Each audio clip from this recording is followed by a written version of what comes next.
Thailand का एक ऐसा रेस्टोरेंट जहां सारे वेटर्स बिकनी पहनकर काम करती हैं। विराट कोहली और इस लड़की की ये पिक्चर वायरल क्यों हो गई और एरोप्लेन का पायलट फाइटर जेट की तरह क्रैश होने पर पैराशूट लेकर उड़ क्यों नहीं जाता, जानेंगे वीडियो के लास्ट में। नंबर 9, रेस्टोरेंट में खूब सारे कस्टमर्स आए और अच्छी कमाई हो, इसके लिए रेस्टोरेंट के मालिक कई नए तरीके ढूंढते हैं और ऐसा ही एक तरीका ढूंढा थाईलैंड के एक रेस्टोरेंट ऑनर ने। इस रेस्टोरेंट के ऑनर ने फीमेल वेटर्स को हायर किया। ये फीमेल वेटर्स रेस्टोरेंट में आने वाले लोगों को बिकनी पहनकर खाना सर्व करती है। रेस्टोरेंट के ऑनर का ये आइडिया लोगों को इतना पसंद आया कि वहाँ कस्टमर्स की भीड़ लगने लगी। मुझे तो रेस्टोरेंट के मालिक का औरतों को ऑब्जेक्टिफाई करके पैसा कमाने का ये तरीका पसंद नहीं आया। आपका इसके बारे में क्या ख्याल है, कमेंट्स में बताएं। नंबर 8, विराट कोहली का नाम कौन नहीं जानता। हर टाइम लाइमलाइट में रहने वाले विराट कोहली हाल ही में लोगों के लिए एक मजाक का पात्र बने हुए हैं। कैसे, चलिए आज आपको बताते हैं। हाल ही में विराट एक लग्जरी वॉच ब्रांड टिस्सो के प्रमोशन के लिए गए थे।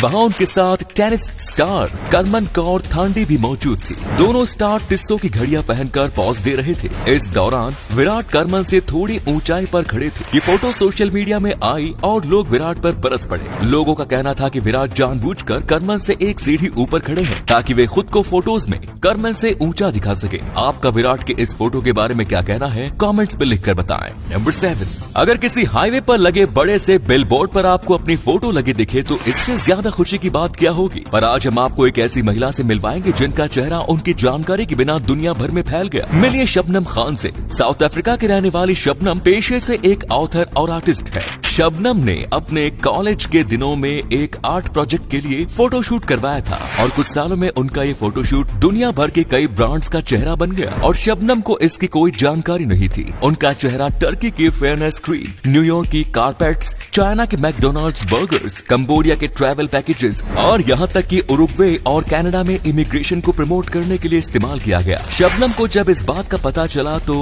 उन्हें पहले शॉक लगा, फिर उन्होंने इसकी जांच की और उनकी खुशी का ठिकाना ना रहा। नंबर 6, भारत के लोगों की एवरेज हाइट काफी तेजी से घट रही है। ऐसा हम नहीं बल्कि एक रिपोर्ट का कहना है। क्या है पूरा मामला, चलिए आज आपको समझाते हैं। हाल ही में एक रिपोर्ट पब्लिश हुई जिसे national family and health survey 3 और 4 के डेटा का इस्तेमाल करते हुए तैयार किया गया। इस रिपोर्ट के मुताबिक 2006 से 2016 के बीच 15 से 25 साल की महिलाओं की एवरेज हाइट में 0.12 सेंटीमीटर की गिरावट आई। वहीं इस एज ग्रुप के पुरुषों की एवरेज हाइट में 1.10 सेंटीमीटर की गिरावट आई। अगर बात 26 से 50 साल की महिलाओं की करें तो उनकी एवरेज हाइट में 0.13 सेंटीमीटर की गिरावट आई। वहीं इस एज ग्रुप के पुरुषों की एवरेज हाइट में 0.86 सेंटीमीटर की गिरावट आई। रिपोर्ट के मुताबिक हाइट में गिरावट का कारण है कि ज्यादातर लोगों को पौष्टिक खाना नहीं मिल रहा है और भारत के ज्यादातर लोगों की आर्थिक स्थिति का ग्राफ नीचे जा रहा है। नंबर 5, पैरालंपिक्स में साल भारत के खिलाड़ियों का काफी शानदार प्रदर्शन रहा। पर क्या आप जानते हैं कि मेडल लाने वाले खिलाड़ियों में से एक खिलाड़ी IAS ऑफिसर है।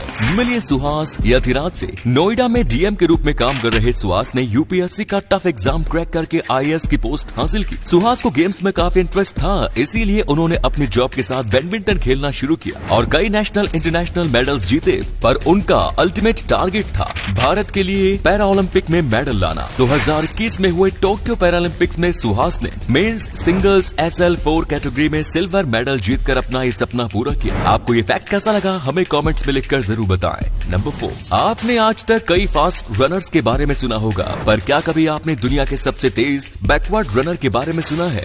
मिलिए एरोन योदर से। लिंड्सबर्ग के रहने वाले 34 साल के एरोन दुनिया के सबसे तेज बैकवर्ड रनर हैं, यानी वे आगे की तरफ नहीं बल्कि पीछे की तरफ दौड़ते हैं। बेथनी कॉलेज में track and field and cross country coach के रूप में काम कर रहे एरोन के पास सबसे तेज बैकवर्ड रनर होने का वर्ल्ड रिकॉर्ड भी है, जिसे उन्होंने 5.54 मिनट में 1 माइल दौड़कर हासिल किया। हाल ही में एरोन ने अपने इस रिकॉर्ड को 30 सेकंड से तोड़ा है। 2020 new balance 5th Avenue mile नाम के न्यूयॉर्क रोड रनर्स इवेंट में एरोन ने 5.24 मिनट में 1 माइल दौड़कर अपने नाम नया वर्ल्ड रिकॉर्ड कर लिया। नंबर 3, आपने देखा होगा कि Amazon और Flipkart जैसी बड़ी ई-कॉमर्स वेबसाइट्स अपने कस्टमर्स को हर साल करोड़ों के प्रोडक्ट्स डिस्काउंट पर बेच देती है। पर आखिर ये कंपनीज खुद का घाटा करके कस्टमर्स को डिस्काउंट क्यों देती है? चलिए आज आपको बताते हैं। जब भी कोई मैन्युफैक्चरर कोई प्रोडक्ट मार्केट में उतारता है तो ये ई-कॉमर्स कंपनीज उस मैन्युफैक्चरर से सामान होल में खरीद लेती है, जिसे इनके वेयर हाउस में रखा जाता है। पर कई बार कुछ प्रोडक्ट्स पूरे साल नहीं बिक पाते, इसलिए नए प्रोडक्ट्स के लिए वेयर हाउस में जगह बनाने के लिए ई-कॉमर्स कंपनीज पुराने प्रोडक्ट्स को भारी डिस्काउंट पर बेच देती है। डिस्काउंट पीरियड में ये कंपनी करोड़ों का बिजनेस करती है और इस दौरान कई नए कस्टमर्स इन कंपनी से जुड़ते हैं। इसलिए ये कंपनीज शॉर्ट टर्म में घाटा खाकर लॉन्ग टर्म में खुद का काफी फायदा कर लेती है। क्या आप आज से पहले इस फैक्ट के बारे में जानते थे? कमेंट्स में बताएं। नंबर 2,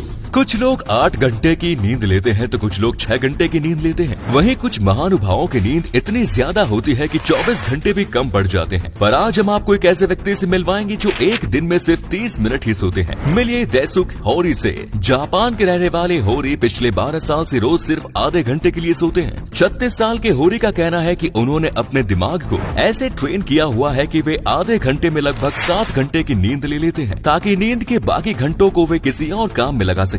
मजेदार बात यह है कि होरी इतनी कम नींद लेने के बाद भी काफी स्वस्थ है। होरी जापान शॉर्ट स्लीपर एसोसिएशन के चेयरमैन है और लोगों को नींद पर कंट्रोल करके खुद को प्रोडक्टिव बनाने की ट्रेनिंग देते हैं। आप लोग एक दिन में कितने घंटे सोते हैं? कमेंट्स में बताएं। नंबर 1, जब भी कोई प्लेन क्रैश होता है तो आपने देखा होगा कि पायलट हमेशा प्लेन के अंदर ही मिलता है, चाहे फिर वो जिंदा मिले या मरा हुआ। पर क्या कभी आपने सोचा है कि पायलट प्लेन क्रैश होने से पहले ही पैराशूट लेकर कूदता क्यों नहीं? असल में पायलट्स को ट्रेनिंग के दौरान दी जाने वाली एथिकल एजुकेशन में ये सिखाया जाता है कि अगर उन्होंने अपनी जान बचाने की कोशिश की तो कई हजारों लोगों की जान को खतरा हो सकता है। जब भी एक प्लेन क्रैश होने के कगार पर होता है तो उसे कंट्रोल करना काफी जरूरी हो जाता है, वरना प्लेन किसी भी भीड़ भाड़ वाले इलाके में भी क्रैश हो सकता है और ऐसे में कई लोगों की जान जा सकती है।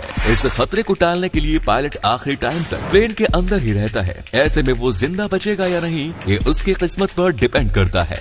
तो दोस्तों, अगर आपको ये वीडियो अच्छा लगा तो आप अपने दोस्तों के साथ इसे शेयर जरूर करें। इससे हमें मोटिवेशन मिलता है और भी अच्छी वीडियोस लगातार बनाते रहने के लिए। अपने 5 मिनट देने के लिए बहुत बहुत धन्यवाद। ऐसे ही वीडियोस देखते रहने के लिए सीक्रेट इंडियन टीवी को अभी फॉलो करें। धन्यवाद।